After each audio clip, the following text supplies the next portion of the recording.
ರಾಷ್ಟ್ರ ಕ್ರಾಂತಿ ನ್ಯೂಸ್ಗೆ ಸ್ವಾಗತ. ಚಿತ್ರದುರ್ಗದಲ್ಲಿ ಭೀಕರ ಅಗ್ನಿ ದುರಂತ, ಹೊತ್ತಿ ಉರಿದ ಸೀ ಬರ್ಡ್ ಬಸ್, 9 ಪ್ರಯಾಣಿಕರು ಸಜೀವ ದಹನ. ರಾಜ್ಯವನ್ನೇ ಬೆಚ್ಚಿ ಬೀಳಿಸುವಂತಹ ಭೀಕರ ರಸ್ತೆ ಅಪಘಾತವೊಂದು ಚಿತ್ರದುರ್ಗ ಸಮೀಪದ ರಾಷ್ಟ್ರೀಯ ಹೆದ್ದಾರಿಯಲ್ಲಿ ಸಂಭವಿಸಿದೆ. ಬೆಂಗಳೂರಿನಿಂದ ಗೋಕರ್ಣಕ್ಕೆ ತೆರಳುತ್ತಾ ಇದ್ದ ಖಾಸಗಿ ಬಸ್ ಮತ್ತು ಲಾರಿ ನಡುವೆ ಸಂಭವಿಸಿದ ಮುಖಾಮುಖಿ ಡಿಕ್ಕಿಯಲ್ಲಿ 9 ಮಂದಿ ಪ್ರಯಾಣಿಕರು ಬೆಂಕಿಗಾಹುತಿಯಾಗಿದ್ದಾರೆ. ನಿದ್ರೆಯಲ್ಲಿ ಇದ್ದಾಗಲೇ ಆವರಿಸಿದ ಯಮನ ರೂಪದ ಬೆಂಕಿ. ಬೆಂಗಳೂರಿನಿಂದ ರಾತ್ರಿ 8:30ಕ್ಕೆ ಹೊರಟಿದ್ದ ಸೀಬರ್ಡ್ KA01 AE 5217 ಸಂಸ್ಥೆಯ ಬಸ್ಗೆ ಗುರುವಾರ ಮುಂಜಾನೆ ಚಿತ್ರದುರ್ಗದ ಬಳಿ ಎದುರಿನಿಂದ ಬಂದ ಲಾರಿ ಜೋರಾಗಿ ಡಿಕ್ಕಿ ಹೊಡೆದಿದೆ. ಲಾರಿ ನೇರವಾಗಿ ಬಸ್ನ ಡೀಸೆಲ್ ಟ್ಯಾಂಕ್ಗೆ ಡಿಕ್ಕಿ ಹೊಡೆದ ಪರಿಣಾಮ ಕ್ಷಣಾರ್ಧದಲ್ಲಿ ಬೆಂಕಿ ಇಡೀ ಬಸ್ ಅನ್ನು ಆವರಿಸಿಕೊಂಡಿದೆ. ಗಾಢ ನಿದ್ರೆಯಲ್ಲಿ ಇದ್ದಂತಹ ಪ್ರಯಾಣಿಕರಿಗೆ ಏನಾಗ್ತಾ ಇದೆ ಎಂದು ತಿಳಿಯುವಷ್ಟರಲ್ಲಿ ಸಾವು ಬೆನ್ನೇರಿ ಬಂದಿತ್ತು. ಕಿಟಕಿ ಹಾಗೂ ಬಾಗಿಲುಗಳಿಂದ ಹೊರಬರಲು ಸಾಧ್ಯವಾಗದೆ 9 ಮಂದಿ ಬಸ್ ಒಳಗಡೆಗೆ ಸುಟ್ಟು ಕರಕಲಾಗಿದ್ದಾರೆ.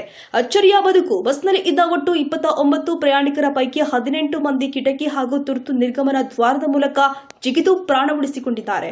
ಗಾಯಾಳುಗಳು ಗಂಭೀರವಾಗಿ ಗಾಯಗೊಂಡವರನ್ನ ಜಿಲ್ಲಾ ಆಸ್ಪತ್ರೆಗೆ ದಾಖಲಿಸಲಾಗಿದ್ದು, ಕೆಲವರ ಸ್ಥಿತಿ ಚಿಂತಾಜನಕವಾಗಿದೆ. ಪ್ರಯಾಣಿಕರ ವಿವರವನ್ನ ನೋಡುವುದಾದ್ರೆ, ಬಸ್ನಲ್ಲಿ 15 ಮಹಿಳೆಯರು ಹಾಗೂ 14 ಪುರುಷರು ಇದ್ರು. ಇವರೆಲ್ಲರೂ ಕೂಡ ಗೋಕರ್ಣ, ಕುಮಟ ಮತ್ತು ಶಿವಮೊಗ್ಗ ಮೂಲದವರು ಅಂತ ತಿಳಿದು ಬಂದಿದೆ. ನಿರ್ಲಕ್ಷ್ಯಕ್ಕೆ ಬಲಿಯಾಯಿತ ಅಮಾಯಕ ಜೀವಗಳು. ಘಟನೆ ಕುರಿತು ಪ್ರತಿಕ್ರಿಯಿಸಿರುವ ಸೀಬರ್ಡ್ ಸಂಸ್ಥೆಯ ಮಾಲೀಕರು ಲಾರಿ ಚಾಲಕನ ಬೇಜವಾಬ್ದಾರಿತನವೇ ಈ ದುರಂತಕ್ಕೆ ಕಾರಣ ಅಂತ ಆರೋಪಿಸಿದ್ದಾರೆ. ಅಪಘಾತದ ವೇಳೆ ಮೊಹಮ್ಮದ್ ರಫೀಕ್ ಎಂಬುವರು ಬಸ್ ಚಾಲನೆ ಮಾಡ್ತಾ ಇದ್ರು. ಡಿಕ್ಕಿಯ ತೀವ್ರತೆಗೆ ಮೊದಲು ಲಾರಿಯಲ್ಲಿ ಬೆಂಕಿ ಕಾಣಿಸಿಕೊಂಡು ನಂತರ ಬಸ್ಗೆ ವ್ಯಾಪಿಸಿದೆ ಎನ್ನಲಾಗಿದೆ.